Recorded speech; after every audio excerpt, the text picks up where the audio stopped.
28 Julai 2026. Lembayung Al-Quran Datuk Dr. Haji Zahasan Muhammad. Assalamualaikum warahmatullahi wabarakatuh. Alhamdulillah wassalatu wassalamu ala Rasulillah.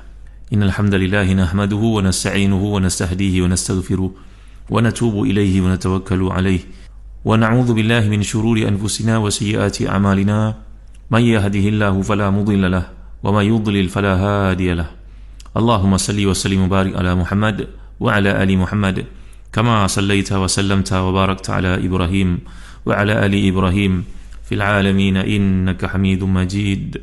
Amma ba'd. Muslim-muslimat yang dimuliakan Allah sekalian, kita masih lagi pada penghujung surat Insan. Bagi tuan-tuan memiliki tafsir Ibn Katsir, tolong buka pada jilid yang ke-10 muka surat 229. Ayat pada kali ini ayat ke-29, 30 dan 31. A'udzubillahi minasyaitonir rajim. Inna hadhihi tadhkirah faman syaa'a ittakhadha ila rabbih sabila wama tasyaa'una illa an yasha' Allah. Innallaha kana 'aliman hakima. Yudkhilu man yashaa'u fi rahmatihi wadh-dhalimina a'adda lahum 'adzaban alima. Sadaqallahul azim. Sesungguhnya ayat-ayat ini merupakan satu peringatan. Maka barang siapa mengkehendaki kebaikan bagi dirinya, nescaya dia mengambil jalan kepada Tuhannya. Dan kamu tidak mampu menempuh jalan itu kecuali bila dikehendaki oleh Allah. Sungguhnya Allah Maha mengetahui lagi Maha bijaksana. Dia masukkan siapa yang dikehendakinya ke dalam rahmatnya, iaitu syurga, dan bagi orang-orang yang zalim disediakan baginya azab yang pedih. Jadi setelah menjelaskan kuasa Allah dalam ayat yang lalu, dan sebelum itu kita telah bincangkan bagaimana kesudahan manusia yang derhaka kepada Allah SWT ini, sifat, sikap yang digambarkan itu. Kemudian seterusnya dalam ayat ini mengingatkan bahawa apa yang kami sebutkan semuanya adalah merujuk kepada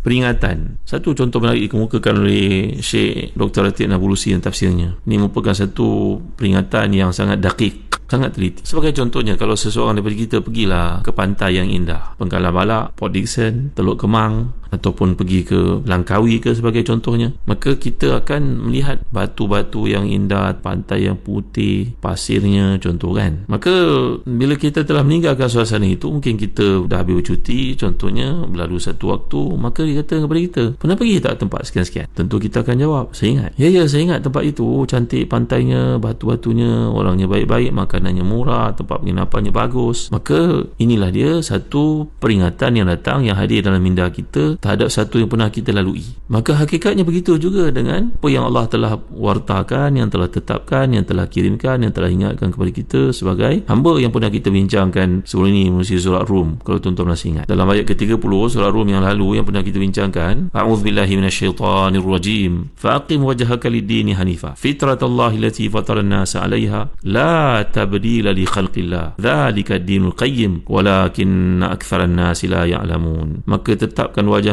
kepada Islam ini. Ia merupakan fitrah yang Allah telah jadikan sebagai satu ketapan acuan manusia untuk mengikutinya. Tidak akan ada perubahan pada penciptaan kejadian yang Allah jadikan. Itulah agama yang lurus, tetapi ramai manusia yang tidak mengetahui. Jadi berkaitan dengan tazkirah ni, bila segala macam sebutan penceritaan syurga, neraka, nikmat, azab, hukuman ni semua dibawakan, sebenarnya perkara itu ada dalam hati manusia tahu. Kerana sibrah ni ataupun fitrah yang Allah telah jadikan acuan dalam diri manusia untuk dia mengingati dan mengetahui sayup-sayup. Seumpama seorang yang berada dalam suasana bangun tidur teringat beberapa perkara yang dilakukan semalam ataupun tuntutan hari ini, maka perkara itu sebenarnya ada dalam diri manusia. Fala tartahu nafsul insan illa idza amana billah. Manusia yang paling tenang adalah manusia yang kenal Allah dan ingat padanya dan tahu kewajipan terhadap segala perintah Allah SWT itu.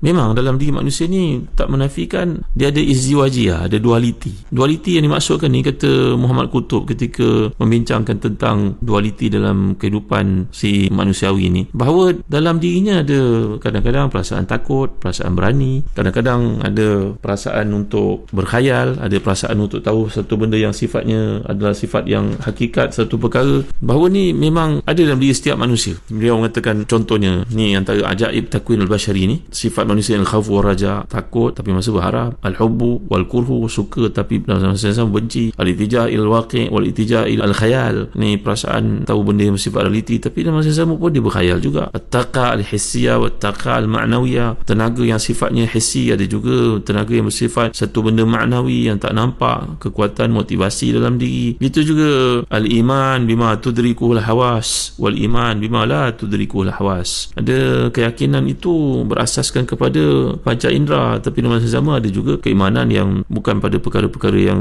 sifatnya boleh dipegang oleh panca indera. Kemudian hubul iltizam wal mailu litatawu'. Ni ada satu perasaan dia nak iltizam, maknanya nak ikut disiplin, tapi dalam masa yang sama dia ada perasaan memberontak, merasakan disiplin itu menyusahkan dia. Kemudian dia juga sifat infiradiah dan juga ada sifat ijtimaiyah dalam dirinya. Ada kecenderungan untuk membuat satu perkara itu berseorangan, dan ada kalanya timbul rasa ingin berteman, ingin hidup secara teamwork, nak duduk dalam satu secara kolektif dengan orang lain. Itu sebab kadang-kadang kita mengatakan tentang seorang itu, contohlah seorang isteri bercerita tentang suaminya, mungkin ketika muhasabah ataupun ketika peristiwa qada lah contohnya, ada perkara yang melibatkan pihak ketiga untuk menasihati, memperbaiki jalinan hubungan yang mungkin mengalami gangguan konflik, krisis sebagainya. Maka dia akan mengatakan bahawa suami ni penting dengan diri sendiri, begitu begini. Tapi ada kalanya dia cakap pula, tapi dia ambil berat buat anak-anak. Tengok tak, nampak tak? Ni sifat dualiti yang ada pada manusia, dipanggil izdiwajiyah ni. Kecenderungan untuk satu perkara yang baik dan masa sama ada kalanya yang timbul pada pribadi sifat manusia itu ialah kecenderungan untuk melakukan kesilapan secara disengajakan ataupun ketika luar kawalan dia. Jadi kembali kepada ayat yang sedang kita bincangkan kat sini, bahawa bila Allah SWT mengingatkan Al-Quran kepada manusia, sepatutnya panggilan fitrah yang telah ada dalam diri itu lekal-lekal kembali kepada Allah SWT. Jadi kita dapat lihat di hujung surah Al-Insan ni bahawa manusia yang tabiatnya ada kecenderungan untuk melakukan kesilapan, potensi untuk melakukan satu maksiat, maka hendaklah dibetulkan kembali dengan memerhatikan, mengingati balik semula janji dengan Allah, fitrah yang ada dalam diri yang patut disuburkan. Maka sebab itu dalam ayat ke-29 ni selanjutnya Allah mengatakan, faman syaa'a attakhadha ila rabbih sabila. Maka siapa yang mengkehendaki, dia kena berusaha untuk kembali kepada Allah, mencari jalan untuk kembali kepadanya. Sabil ni telah kita bincangkan dalam kuliah jamaknya subul. Sabil ni berbeza daripada tarik yang pernah kita bincangkan. Jadi orang beriman ni siap detik dalam hidupnya itu merupakan jalan untuk ingat dan kembali kepada Allah SWT. Pekerjaan, dia ada pekerjaan. Pekerjaan itu untuk mencari rezeki halal. Rezeki halal tu mudahkan dia untuk membela keluarganya, memiliki kenderaan, memiliki rumah yang dapat meneduhkannya daripada panas hujan, menyekolahkan anaknya. Maka dia ada isteri. Isteri itu bertindak sebagai mengingatkannya, mungkin mengejutnya sebagai seorang manusia untuk bangun tahajud dalam ayat yang lalu. Jadi ini dia, taraik ila khaliq bi'adad anfas al-khalaiq. Sebenarnya jalan menuju kepada Allah ni sebanyak nafas yang ada pada makhluk ciptaan Allah SWT. Jadi wallahu azza wa jal bi kamalihi al-mutlaq wa karamihi al-azim ja'ala sa'adata kullaha indahu. Maka Allah telah menjadikan jalan untuk menjadi manusia yang mengingatinya ini, kembali padanya tadi. Semua benda yang ada kini mengarah kepada insan tersebut, manusia tersebut, untuk kembali kepada Allah. Wa talabul ilmi tariqun ila Allah wa huwa sabilun ilaihi. Menuntut ilmu menyebabkan seorang itu dekat dengan Allah. Wal istiqamah tariqun ila Allah. Istiqamah juga. Wal amalu salihah tariqun ila Allah. Amal salih. Wa tarbiyatul aulad tariqun ila Allah wa huwa sabilun ilaihi. Mendidik anak-anak, membesarkan mereka, ni juga merupakan jalan untuk kembali kepada Allah. Wan nasihatu lil muslimin. Sifat memberi nasihat, pergaulan dengan mereka adalah satu jalan untuk pergi kepada Allah. Jangan kita mengatakan bahawa duduk seorang diri dan tidak bergaul dengan manusia itu baik. Sebenarnya orang yang bergaul dengan manusia wa yasbir ala adhahum fahuwa khairun minhum. Kalau seorang itu kerjanya bergaul dengan manusia dan sabar di atas kekurangan mereka, bergaul dengan mereka, menghadapi kesukaran, bagi nasihat, itu lebih baik daripada seorang yang duduk ibarat kera sumbang seorang diri, merasakan dirinya perfect, tak boleh bergaul dengan orang. Pergi masjid pun, balik masjid tak ada siapa pun ditegurnya. Dia dengan dunia dia merasakan bahawa dia insan paling sempurna, tak boleh bergaul. Ini silap sebenarnya. Dan jalan untuk seorang itu ingat kepada Allah dan kembali kepadanya, yang dimaksudkan faman syaa'a attakhadha ila rabbih sabila. Syekh Dr. Latin Abulusi muka mindah kita untuk fikir bagaimana jalan ini sangat banyak. Wa it'amul faqir tariqun ila Allah. Beri makan kepada si fakir. Wa kiswatul ari, membagi pakaian kepada orang yang telanjang, juga merupakan jalan kepada Allah. Pandu kepada hadis, nanti Allah akan berkata kepada hamba-Nya, aku sakit kamu tidak menziarahi aku mati kamu tidak datang padaku, aku lapar kamu tak bagi pada aku makan, aku tidak memakai pakaian, telanjang kamu tidak memakaikan pakaian kepadaku. Maka si hamba bertanya pada Tuhannya, wahai Tuhan, bagaimanakah nak memakan penuh Engkau Tuhan sekalian alam? Bagaimanakah kami nak menziarahimu sakit sedangkan Engkau Tuhan sekalian alam? Bagaimanakah kami nak menziarahi kematianmu Engkau Tuhan sekalian alam? Bagaimana kami nak makankan kamu pakaian sedangkan Tuhan sekalian? Jawaban Allah kepada si hamba ni, kalau kamu pergi memberi makan kepada orang yang lapar, itu kamu akan mendapati aku ada di situ. Kalau kamu menziarahi orang sakit, kamu akan menemui aku ada di situ. Kalau kamu menziarahi orang mati, kamu akan menemui aku di situ. Kalau kamu memakaikan manusia itu pakaian, beri mereka pakaian, kamu akan mendapati aku ada di situ. Jadi jalan kepada Allah ni begitu terbentang luas, tapi syaratnya mestilah hidupkan minda tazkirah kita bahawa kita punya tujuan dalam hidup mencari ridha Allah dalam apa yang kita lakukan. Maka sekeliling kita akan ada manusia dan juga segala benda keliling kita membantu kita untuk ittikhaz sabilillah ini. Ada satu kisah menarik juga, seorang sahabat Nabi namanya Umar Khattab radhiyallahu anhu. Sayyidina Umar ni oleh kerana adilnya pemerintahannya yang sangat hebat itu, sehingga wakil daripada Rom datang melihat Sayyidina Umar tidur di bawah pokok. Lalu dia berkata, hakamta fa'adalta ta'ibta fastarahta. Terkejut dia melihat lelaki yang paling powerful, pemimpin negara Islam yang paling hebat, bahawa semua negara tunduk di bawah kekuasaannya pada masa itu, Parsi, Rom. Tak ada kuasa lain yang lebih hebat daripada Islam di bawah pimpinan Umar Khattab radhiyallahu anhu. Maka wakil datang melihat Sayyidina Umar tidur di bawah pokok berehat tengah hari yang panas itu. Maka dia berkata, Masya Allah, hebatnya orang ni. Dia belum masuk Islam pada masa itulah. Dia telah pun melaksanakan pemerintahan dengan adil, maka dia berehat. Dia penat, dia tidur. Macam kita ni yang bersifat zalim pada orang bawahan, mengakibatkan kehidupan kita tidak tenang. Maka yang berlaku kepada Sayyidina Umar Khattab radhiyallahu anhu, Sayyidina Umar ni seorang yang sangat adil, yang sangat hebat. Dan Allah nak tunjukkan keadilannya pada satu waktu ketika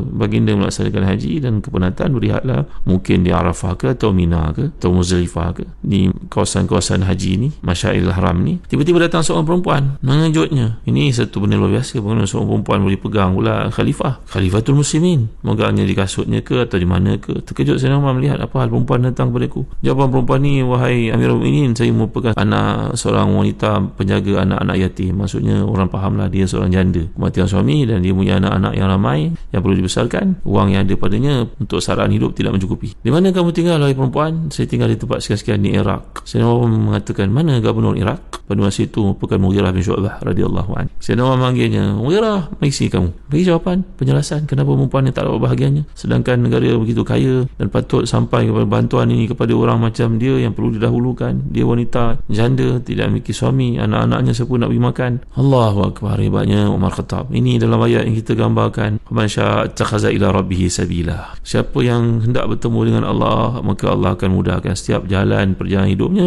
adalah terbuka untuk perkara-perkara sekian. Bahkan Sayyidina Umar ni tidak ada sedikit ruang pun untuk mereka mengatakan kepadanya zalim, tidak adil, kerana setiap waktu mencerminkan kepribadiannya yang unggul. Termasuklah peristiwa ini. Maka wanita ni mengklaim, mendakwa dia tidak dapat bahagiannya. Jawab Mughirah, apa yang berlaku padanya? Subhanallah, Mughirah mengatakan, wahai Amirul Mukminin, saya telah membagi kepada semua orang apa yang layak untuk mereka, hak mereka. Saya tidak pernah menafikan hak. Untuk pengetahuan Tuan Amirul Mukminin, wanita ini memang ada bahagiannya. Kami mencarinya tidak berjumpa. Ada bahagian, memang bahagian dia saja yang tinggal. Subhanallah, Masya Allah, hebat tuan-tuan. Itu sebab kita ni sentiasa berdoa tahu ayat surah Al-Kahfi yang dibacakan setiap Jumaat tu. Rabbana atina min ladunka rahmah wa hayyi lana min amrina rasyada. Wa atina min ladunka rahmah wa hayyi lana min amrina rasyada. Wahai Tuhan, beri kami rahmat di sisimu, jadikan setiap urusan perkara yang mendorong mudah kami untuk melakukan ketaatan kepadamu. InsyaAllah dalam kuliah datang kita akan masuk ayat berikutnya, 2 ayat penghabisan pada surah Al-Insan, dan cerita-cerita yang membantu tuan-tuan untuk memahami daripada koleksi kisah-kisah para sahabat. Contohnya daripada Syiar Alamin Nubala, daripada Hilyatil Awliya, untuk kita faham bagaimanakah mereka memahami ayat ini dengan cara yang sewajarnya tentang kehendak Allah dan bagaimana kita tanzikkan, kita serasikan dengan usaha yang kita lakukan. Itu pada ayat yang ke-30 dan 31 di surah yang mulia ini. Wallahu a'lam. Wa sallallahu ala sayyidina Muhammad wa ala alihi wa sahbihi wa baraka wa sallam. Walhamdulillahi rabbil alamin. Wa barakallahu fikum. Wassalamu alaikum warahmatullahi wabarakatuh.